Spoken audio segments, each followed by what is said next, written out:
ഇപ്പൊ എവിടെയാണ് നമ്മൾ വന്നിട്ടുള്ളത്? നമ്മൾ വന്നിരിക്കുന്നത് ഒരു ബ്ലൂ ലഗൂൺ എന്ന് പറഞ്ഞ ഹോട്ടലിലാണ്. It's a floating hotel. Boating തുടങ്ങി. അത് വേറെ പുറത്തെ ആൾക്കാർ ബോട്ട് ചെയ്യുന്നതാണ്. ഇതാണ് അതിന്റെ വ്യൂ. നമ്മളൊരു ഇൻസ്റ്റയിൽ വീഡിയോ കണ്ടു വന്നാണ്.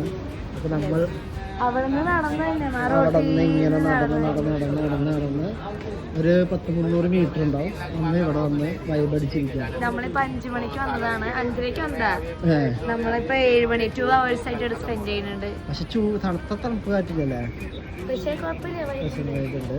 ഇവിടെ ഫുഡ് കണ്ടിട്ട് അൽഫാം കഴിച്ചു, നല്ലതായിരുന്നു. പഴംപൊരി കഴിച്ചു, നല്ലായിരുന്നു. ചപ്പാത്തി കഴിച്ചില്ലേ? അപ്പൊ ഇവിടെ സ്ഥലം എവിടെയാ പറഞ്ഞ? മാളപ്പൊയ്യയിലാണ് ബ്ലൂ ലഗൂൺസ് ഫ്ലോട്ടിംഗ് റെസ്റ്റോറൻറ്റ്. അപ്പോൾ ഇവിടെ നമ്മൾ ടൈം സ്പെൻഡ് ചെയ്യാം. കഴിച്ചില്ലെങ്കിലും ഒന്ന് ടൈം സ്പെൻഡ് ചെയ്യാൻ പറ്റും. മീനൊക്കെ പിടിക്കാം, ചൂണ്ടൊക്കെ.